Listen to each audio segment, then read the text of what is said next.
കൊച്ചി കലൂർ സ്റ്റേഡിയത്തിൽ Guinness record പരിപാടി സംഘടിപ്പിച്ച സ്ഥാപനം മൃദംഗ വിഷൻ പ്രവർത്തിക്കുന്നത് വയനാട് മേപ്പാടി ആസ്ഥാനമായി. പഞ്ചായത്ത് ഓഡിറ്റോറിയത്തിനടുത്താണ് ഒറ്റമുറിയിൽ മൃദംഗ വിഷന്റെ ഓഫീസ്. സ്ഥാപനത്തിൽ ഇടയ്ക്ക് ജീവനക്കാർ എത്താറുണ്ടെന്ന് പരിസരവാസികൾ പറയുന്നു. സൂര്യ തയ്യപ്പ് തയ്യാറാക്കിയ റിപ്പോർട്ടിലേക്ക്.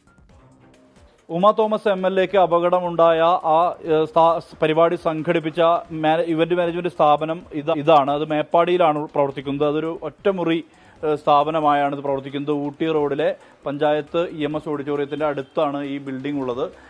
ഇത് ഒരൊറ്റ മുറി 100 സ്ക്വയർ ഫീറ്റ് മാത്രം വരുന്ന ഒരു ചെറിയൊരു ബിൽഡിംഗ് ആണ്.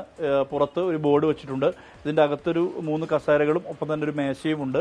അതിൻ്റെ രജിസ്ട്രേഷൻ ഉൾപ്പെടെയുള്ള കാര്യങ്ങൾ ചൂണ്ടിക്കാട്ടുന്ന ഒരു രേഖയും ഇതിൻ്റെ ചുവരിൽ പതിപ്പിച്ചിട്ടുണ്ട്. അതിനപ്പുറത്തേക്കൊന്നുമില്ല. ഒരു ആർട്ട് മാഗസിൻ സ്ഥാപനം എന്നുള്ള നിലയിലാണ് ഇത് പ്രവർത്തിക്കുന്നത്. മാത്രം ഡാൻസ് പ്രൊമോഷൻ അത്തരം കാര്യങ്ങൾക്ക് അതുമായി ബന്ധപ്പെട്ടാണ് പ്രവർത്തിക്കുന്നത് എന്നുള്ളതാണ് നമുക്ക് ലഭ്യമാകുന്ന വിവരം. അരപ്പറ്റ സ്വദേശിയായിട്ടുള്ള, അതായത് വയനാട്ടിലെ തന്നെ സ്ഥലമാണ്, അരപ്പറ്റ സ്വദേശിയായിട്ടുള്ള നിഗോഷ് എന്ന് പറയുന്ന ആളാണ് ഈ സ്ഥാപനത്തെ നയിക്കുന്നത് എന്നുള്ള തരത്തിലുള്ള വിവരം കൂടി ലഭ്യമാകുന്നു. അതിനപ്പുറത്തേക്ക് കൂടുതൽ വിവരങ്ങൾ, അതായത് ഇവിടെ ഇടയ്ക്കൊരു ജീവനക്കാരി എത്താറുണ്ട്, സ്ഥാപനം തുറക്കാറുണ്ട് എന്നുള്ള വിവരം കൂടിയുണ്ട്. എന്തായാലും ഇതുമായി ബന്ധപ്പെട്ട് പക്ഷേ സ്ഥാപനത്തിന്റെ മറ്റ് പരിപാടികൾ എന്തൊക്കെയെന്നുള്ളത് സംബന്ധിച്ചുള്ള വിവരങ്ങളൊന്നും തന്നെ ഈ കെട്ടിടത്തിന്റെ തൊട്ടടുത്തുള്ള സ്ഥാപനങ്ങളിലുള്ള ആൾക്കൊന്നും വ്യക്തത ഇല്ല. എന്തായാലും സ്ഥാപനം തുറക്കാറുണ്ട്.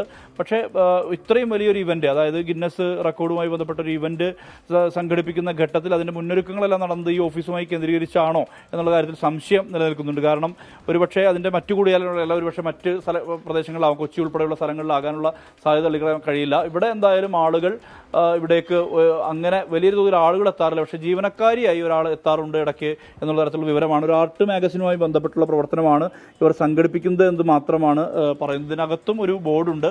അതൊഴിച്ചാൽ മറ്റൊരു സംവിധാനവും ഇവിടെ കാണുന്നില്ല എന്നുള്ളതാണ് പ്രധാനപ്പെട്ട കാര്യം. ആളുകൾക്കും വലിയ കാര്യമായ വിവരങ്ങളും ഈ സ്ഥാപനവുമായി ബന്ധപ്പെട്ടില്ല എന്നുള്ളതാണ് പ്രധാനപ്പെട്ട വിവരം. മനു ദാമോദരനൊപ്പം സുർജിത് അയ്യപ്പത്ത്, 24 വയനാട്.